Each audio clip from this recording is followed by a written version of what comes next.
Bonjour et bienvenue dans cette nouvelle vidéo. Aujourd'hui, je vais vous parler du cerveau. Alors, c'est vraiment le sujet important puisque vous savez que j'étudie énormément les neurosciences et que j'ai été formé aux neurosciences.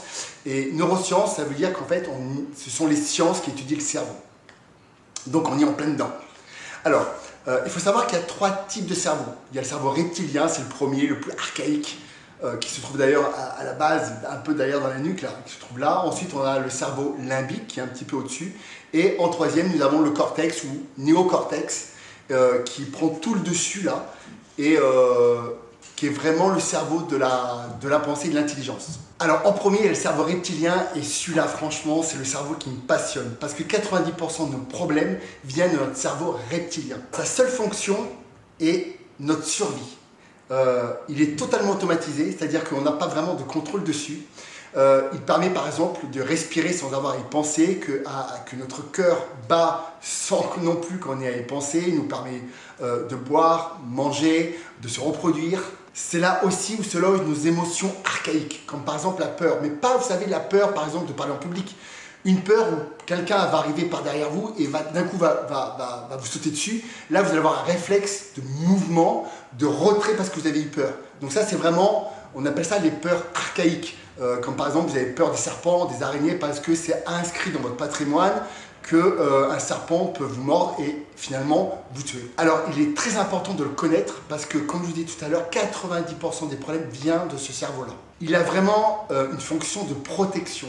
Et c'est pour ça que quand on est enfant, quand on a une mauvaise expérience, donc finalement une sorte de danger, ça s'inscrit directement dans la mémoire implicite, à voir dans une autre vidéo, et il se loge vraiment au niveau du cerveau reptilien. Alors c'est un cerveau protecteur, ça veut dire que la première fois que vous allez avoir une expérience négative, notamment dans votre enfance, la prochaine fois que cette expérience va se reproduire, ou va être, on va dire, similaire, ou qui va s'en approcher, votre cerveau va se dire quoi? Va se dire attention, il y a danger. Donc il va mettre en place tout un système chimique qui est là en fait pour vous protéger. Alors par exemple, vous recevez un message de haters sur les réseaux sociaux.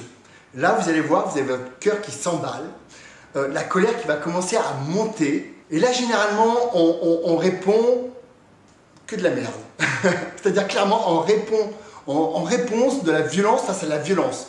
Et en fait, ce qu'il faudrait faire, c'est attendre que cette colère redescende et que la raison, en fait, revienne. Parce que quand on est en colère, c'est collé en l'air. C'est-à-dire qu'on n'est plus les pieds sur terre. Et généralement, c'est jamais bon.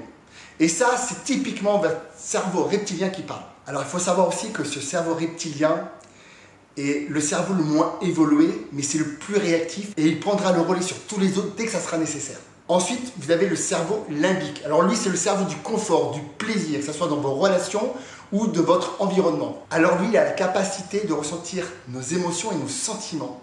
Il est directement en connexion avec notre cœur, à l'opposé du cerveau reptilien qui lui n'a de toute façon aucune connexion directe. Le cerveau limbique recherche toujours le confort et le fun. D'ailleurs, je ne sais pas si vous avez vu, mais au régime, par exemple, c'est lui qui va vous dire « Non mais hey, t'es au régime et tu peux quand même t'accorder une petite glace. » Vous voyez, lui il arrive toujours là, comme un cheveu sur la soupe, pour vous dire « Non mais attends, t'as fait des efforts, donc tu peux t'accorder une petite glace. » Ensuite, nous avons le néocortex. Alors lui, il est arrivé après les autres. C'est vraiment le cerveau de l'intelligence. C'est le cerveau de la pensée et il permet de se projeter dans le futur. D'ailleurs, on est les seuls êtres vivants à se projeter dans le futur. Les animaux, eux, vivent dans l'instant. Il nous permet de donner un sens, de donner une direction à notre futur, de faire des plans, d'avoir des stratégies. Alors, il est très développé chez les primates, mais alors chez l'être humain, il a développé une complexité totalement inédite. À titre de comparaison, il représente 20% chez la plupart des mammifères, au niveau du cerveau, et plus de 80% chez l'être humain. Il analyse toutes les informations et il les traite avec logique pour les transmettre ensuite aux deux autres cerveaux. Mais il faut bien vous dire une chose, c'est que malgré tout, le cerveau reptilien est ultra puissant. Et quand il est actionné, il est prioritaire sur les deux autres cerveaux. Alors maintenant, je vais vous expliquer en fait les différents états de conscience. Et je vais reprendre un exemple qu'avait donné en fait mon maître de conférence, qui est David Lefrançois en neurosciences, et qui nous avait expliqué par exemple la différence de conscience entre par exemple un salarié et un chef d'entreprise. Il nous a expliqué qu'en fait un chef d'entreprise a plus une pensée corticale, donc le néocortex, parce qu'il doit toujours se projeter dans l'avenir, parce que pour développer une entreprise, il faut toujours penser à l'avenir de l'entreprise et au développement de son entreprise. Un salarié va plus penser avec un cerveau reptilien. Alors c'est absolument pas péjoratif, mais il doit penser à conserver son emploi pour qu'il puisse continuer à se nourrir sa famille ou payer son logement par exemple. Et souvent quand on regarde les reportages télé et quand les journalistes interrogent un chef d'entreprise ou un salarié, vous voyez bien que le chef d'entreprise parle toujours de développement, comment gérer son entreprise pour qu'elle soit pérenne, et un salarié va tout de suite parler qu'il faut absolument qu'il garde son emploi pour qu'il puisse continuer à payer ses factures. Et on voit bien là qu'ils ne sont absolument pas dans le même registre au niveau du cerveau.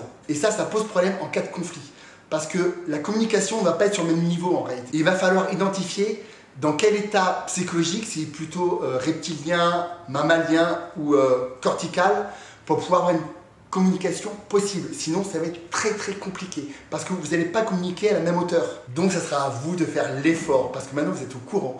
Vous savez maintenant que nous avons différents cerveaux, bien sûr qui fonctionnent entre eux, mais il est difficile de communiquer quand une personne est dans un état de conscience reptilienne et que vous êtes dans un état de conscience corticale. Il est très difficile de communiquer. Donc, ça va être à vous, maintenant, de laisser le problème, de pouvoir vous mettre à ce niveau-là, répondre à ce besoin-là pour que la communication soit enfin possible. Pour terminer, dites-vous bien que votre cerveau, en toute situation, se pose 3 questions. Premièrement, est-ce que j'assure ma survie? Deuxièmement, est-ce que je vais avoir des bonnes émotions? Et troisièmement, quel en sera le sens et dans quelle direction ça m'emmènera. Donc j'espère que vous aurez vu un peu plus clair sur nos 3 cerveaux, que ce soit le reptilien, qui est vraiment le cerveau automatique, archaïque, qui nous permet en fait simplement de survivre. Le deuxième qui est le limbique, qui est au milieu du cerveau en fait, au-dessus du reptilien, qui lui est plus un cerveau de confort, de relation avec les autres, de sentiments, d'émotions.